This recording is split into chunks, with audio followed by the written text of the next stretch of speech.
اعوذ باللہ من الشیطان الرجیم بسم اللہ الرحمن الرحیم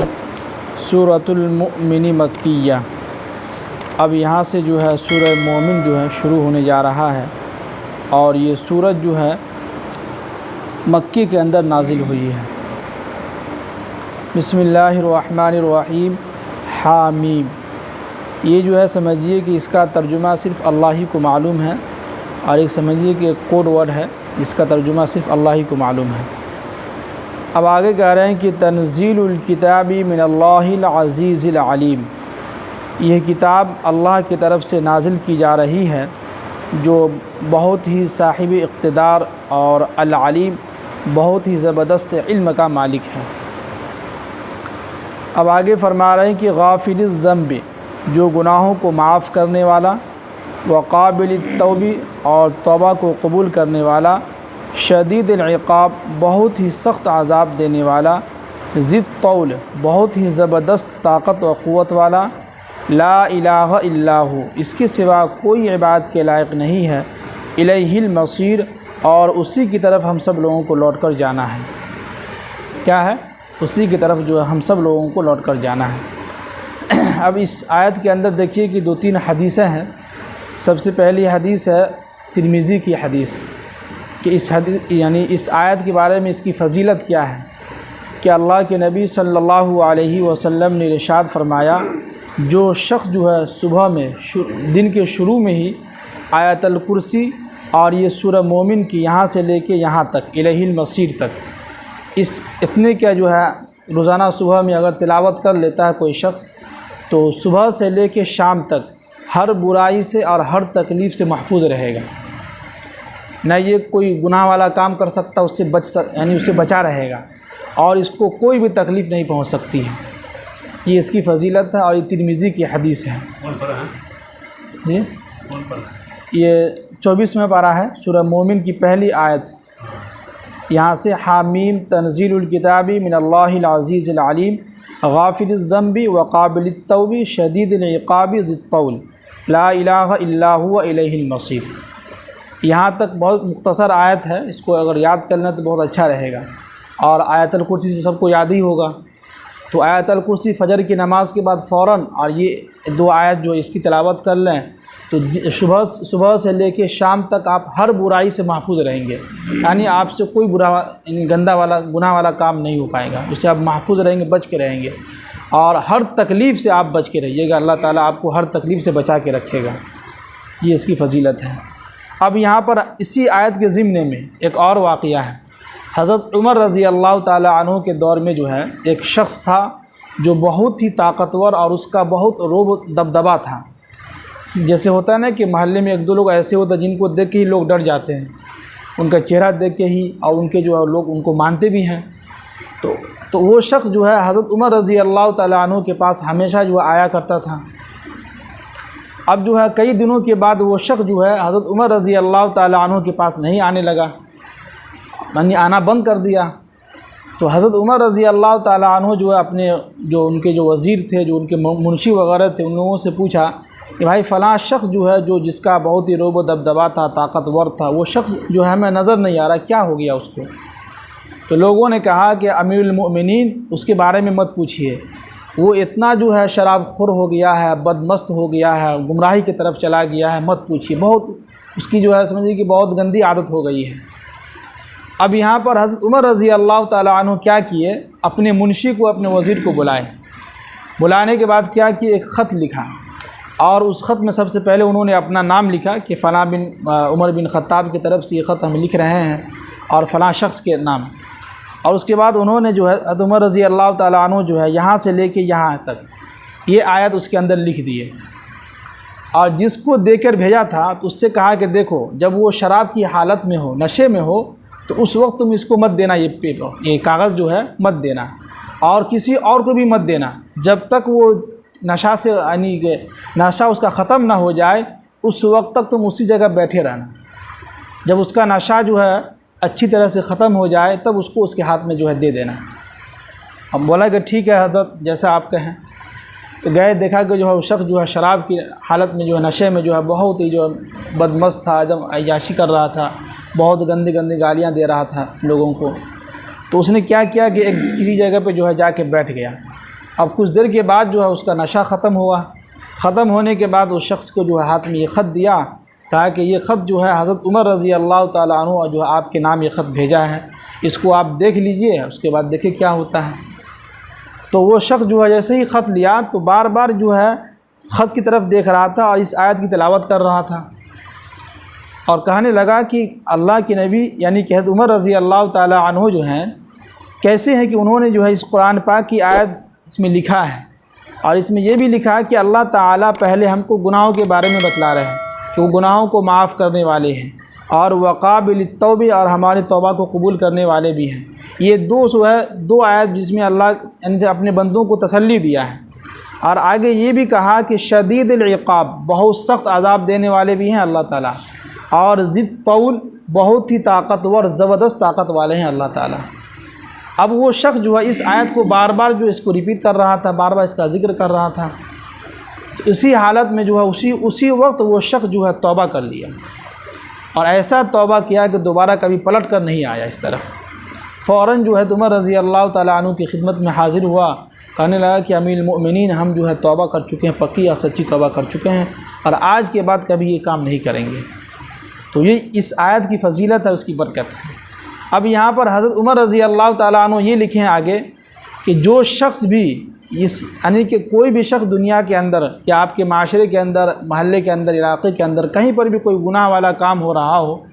تو اسی وقت اگر اس کے اوپر جو ہے جا کے اس کو سمجھائیے گا، اس کے اوپر جو کچھ بات یعنی غصہ کیجیے گا یا کچھ بھی کیجیے گا تو اس کا ریئیکشن ہوگا۔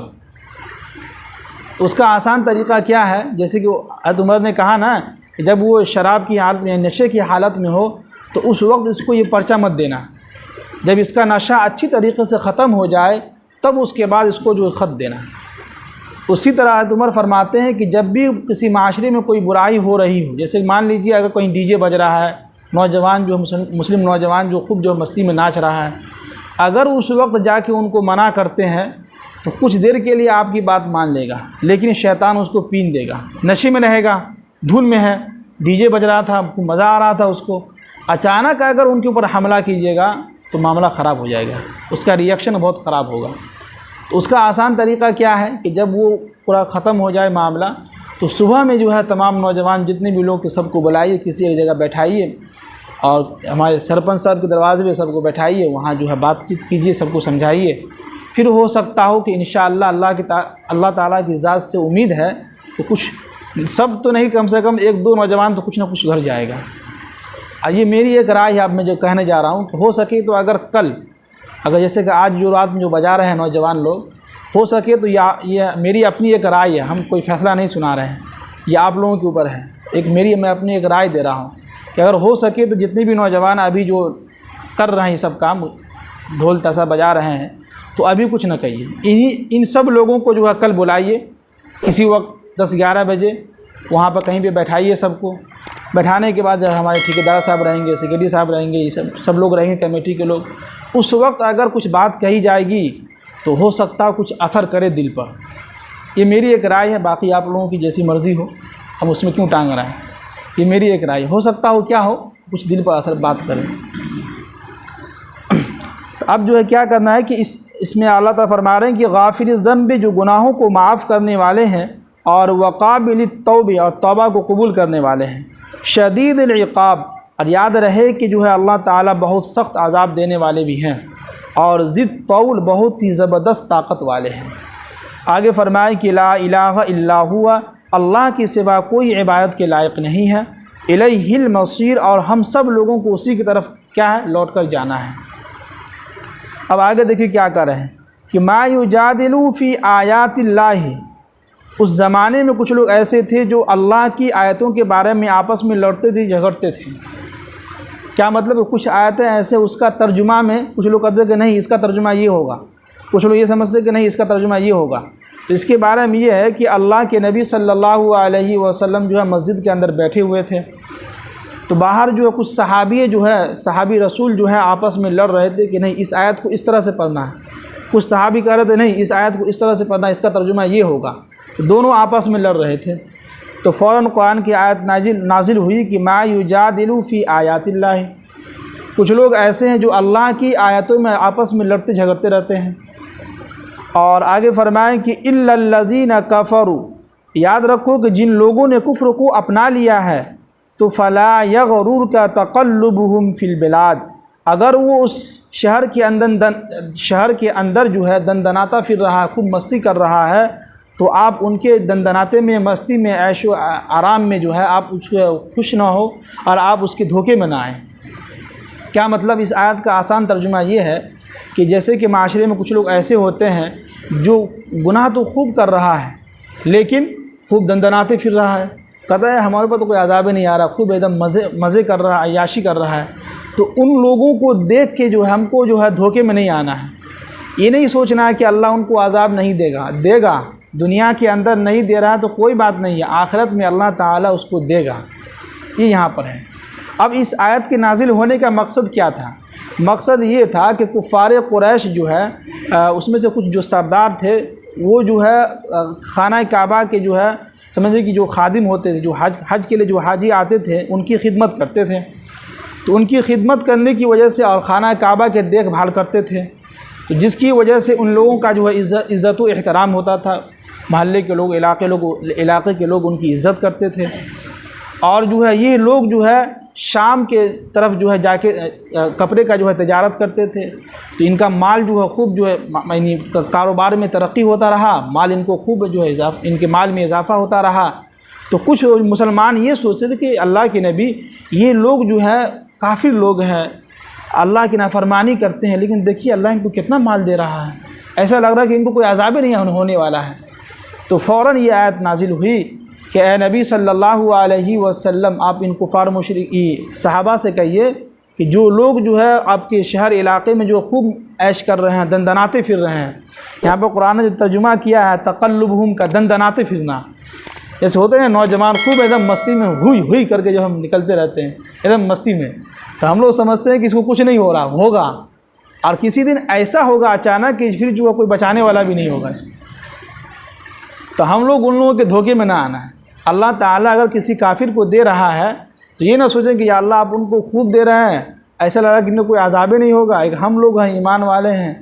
ہم لوگوں کو جو ہے کچھ بھی نہیں دے رہے ہیں، دے بھی رہے ہیں تو آزمائش میں ڈال رہے ہیں۔ تو ایسی بات نہیں ہے کہ اللہ تعالیٰ ان کو یہاں دے رہا ہے تو آخرت میں یعنی کہ اس کو عذاب نہیں دیں گے۔ دنیا کے اندر تو ان لوگوں کا جو ہے سمجھیے کہ جنت ہے اور ہم لوگوں کے لیے قید خانہ ہے کہ نہیں؟ ہم لوگ جو سمجھیے کہ مسافر ہیں، اور ان لوگوں کا سمجھیے کہ دنیا جو ان لوگوں کے لیے جنت ہے۔ تو اللہ تعالیٰ دنیا کے اندر ہی ان لوگوں کو دے دیں گے، لیکن آخرت میں ان لوگوں کا کوئی حصہ نہیں ہوگا اور ان کو ڈبل عذاب ملے گا۔ جی، تو ان تینوں آیتوں میں سمجھیے کہ اللہ تعالیٰ بہت ہی اہم پیغام دے رہے ہیں، اور اس میں اہم پیغام یہ ہے کہ ہم جب کسی کو بھی دعوت دیں دین